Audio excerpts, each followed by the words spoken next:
All right, what's going on, you guys? Nick here with Nick Strength and Power, and I have a lot of interesting stories for you guys today.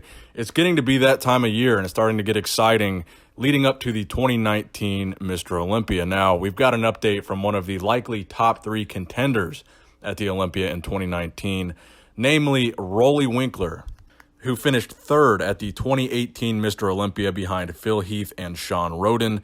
Again, likely probably going to be one of the top guys this year at the Olympia. 2018 probably being one of the best years for Roelly of his entire competitive bodybuilding career. Now, he had some setbacks in 2019 at the Arnold Classic in Columbus, Ohio. He didn't really place where most people expected he would place, and he didn't really look how most people expected he would look.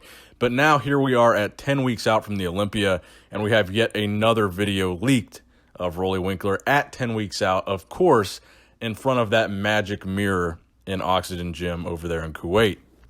Now, this is something that we see pretty much every year from Roelly. Leading up to the Olympia, there's like one super freaky post in front of that mirror where everybody starts talking about Roelly as being a contender at the Olympia. But this year, I think it's actually going to be different. In years past, he looks really freaky outside of the Olympia, and for whatever reason, he just doesn't really nail it on the day of the Olympia.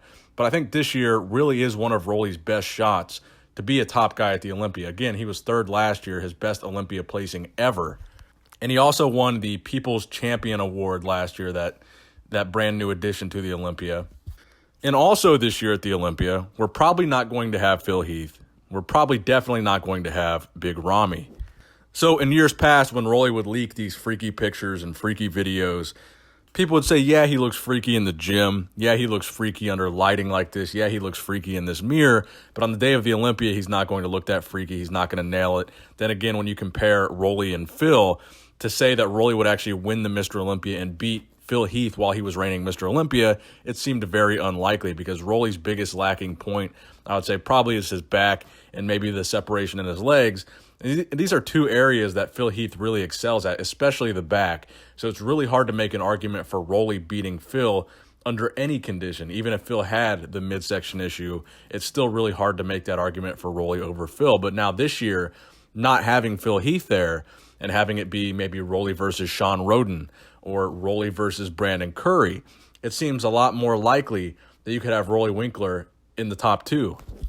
In fact, prior to the Arnold Classic in Columbus, Ohio, after we saw Brandon Curry win and Roelly not look that good, prior to that Arnold, Roelly was pretty much my top pick to be the next contender for Shawn Rhoden. But now after seeing Brandon Curry and how much he's improved and how much he's likely going to continue to improve between now and the day of the Mr. Olympia, I think there's a very good probability that Brandon Curry could be one of the top guys at the Olympia. So I do think Roelly is certainly looking to be a top 3 contender. I do think this video is insanely freaky. It always is when we see Roelly Winklaar, getting close to the Olympia. We see this every single year. Roelly Winklaar is a topic of conversation every single year, and as he should be. And I absolutely do believe that Roelly has the potential to beat both Shawn Rhoden and Brandon Curry, but it's going to come down to the day of the actual show and how he's looking then. But this is the latest and most up-to-date update on Roelly Winklaar. It was literally posted just hours ago, so I wanted to share that with you guys today in this video. All right, so the next story that I wanted to touch on for you guys today is about Lee Preist. Now, Lee Preist recently visited America, specifically California, for the first time in like a very, very long time. He did some seminars out there. He was training out there at Gold's Gym Venice.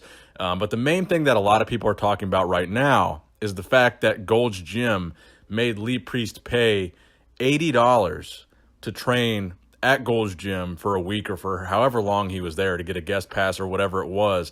But they made him pay $80 to train at Gold's Gym Venice for the short period of time that he was there.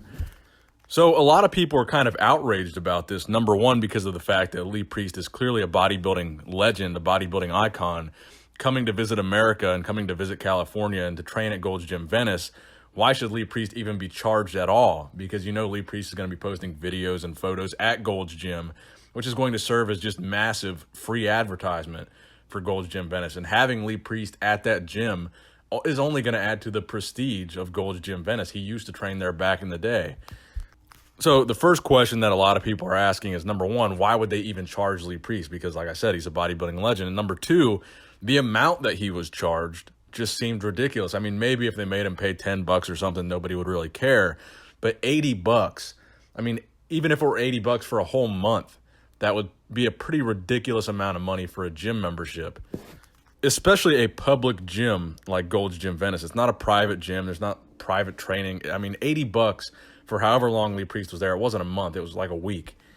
It was a ridiculous amount of money, and Lee Preist posted some photos showing the PayPal receipts actually paying Gold's Gym that amount of money. He posted all the receipts and everything.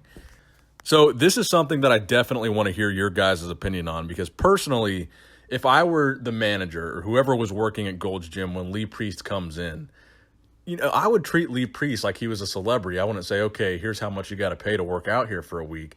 I'd say, how long do you need? How much time do you need? What days are you going to be here? We'll try to accommodate you as best we can and make you comfortable. Because if I worked there or I was the manager or whoever, I would understand that Lee Preist, number one, is extremely popular. He has a massive social media following. Number two, I would understand that Lee Preist is a bodybuilding legend. So only good could come from Lee Preist working out at Gold's Gym Venice for a week, whether it be free advertisement on social media or just him being there, meeting fans, taking pictures. Just the fact that Lee Preist is at the gym, I would think would be a positive thing, even if he didn't post about it.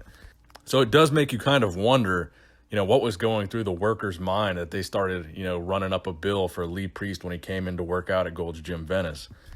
So let me know what you guys think about that particular story in the comment section below. I'm very fascinated to hear your guys' opinions, because personally, I do think it's kind of ridiculous that he would be charged anything, let alone that much, to work out at Gold's.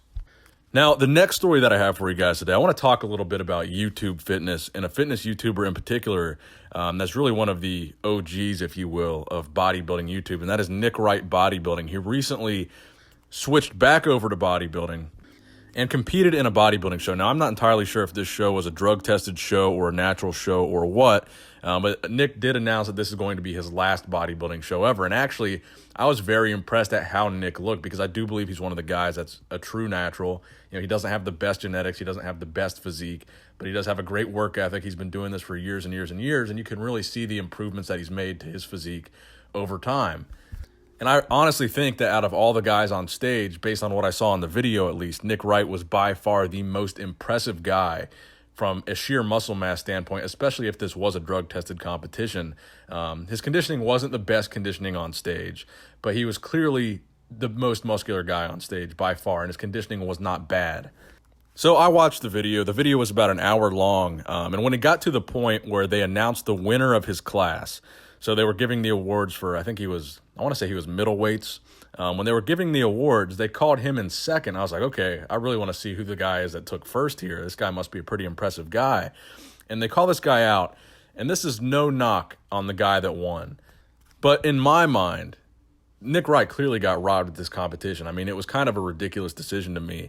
Again, not a knock on the guy that won. He did have better conditioning than Nick, but from an entire physique standpoint, I think every single body part, every muscle group, just what you can see on stage, Nick was by far superior to this guy. And this is one of the biggest problems I have specifically with natural bodybuilding shows, is you'll go to these shows and there will be these ridiculous decisions like this all the time, where the crowd is just like, what the hell just happened? Where they'll pick, maybe the case here was the judges were just looking for the most conditioned guy, and they didn't really care about anything else. So they picked this guy as the winner. He's the most conditioned guy, so he won.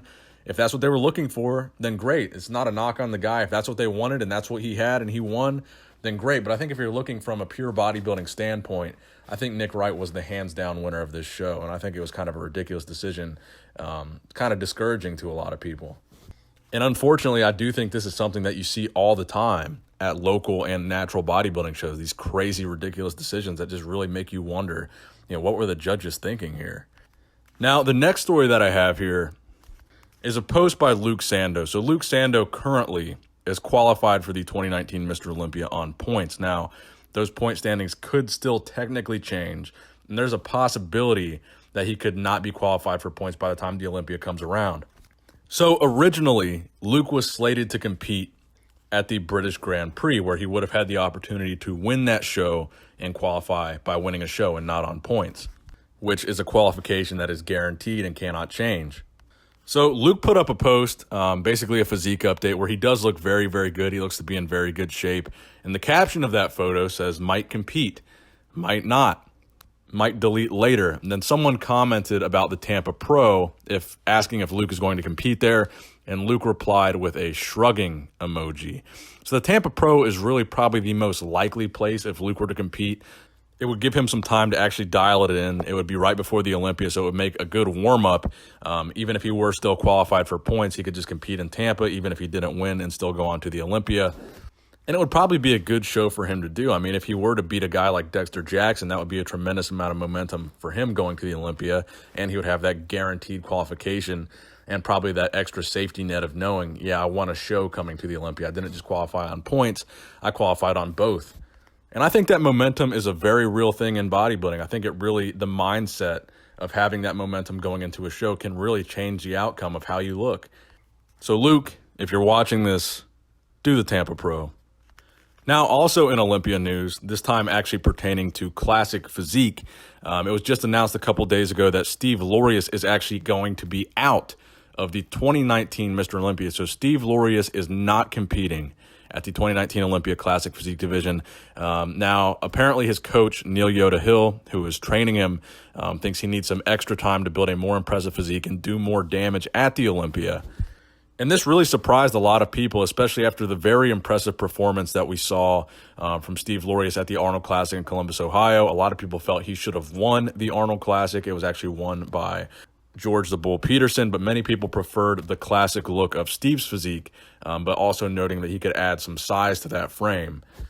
But unfortunately, Steve Laureus did announce on this Instagram post that he is out of the 2019 Mr. Olympia. All right, so the final story that I wanted to cover today is kind of a sad story, but I wanted to share this with you guys because I think maybe it will help to share it. A lot of you guys were sending this to me and asking for my help, and I have no problem trying to help out with this. So Juan Morel, obviously IFBB Pro Bodybuilder, put up this post on his Instagram. It says, "Missing. My daughter Destiny is a missing child. Please help me find her.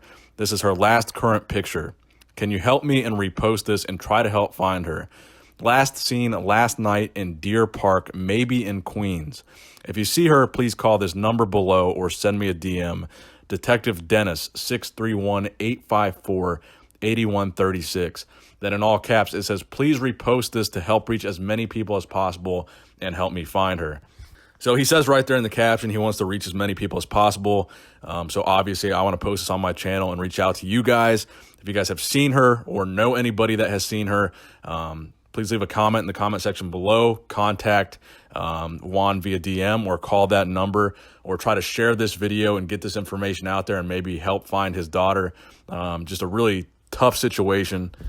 It always sucks to see something like this, and hopefully this video can help even just a little bit of trying to find her. So as always, thank you guys for watching this video. Please subscribe to this channel if you have not subscribed already. Please give this video a thumbs up if you did in fact enjoy it. And as always, Nick Strength and Power, signing out.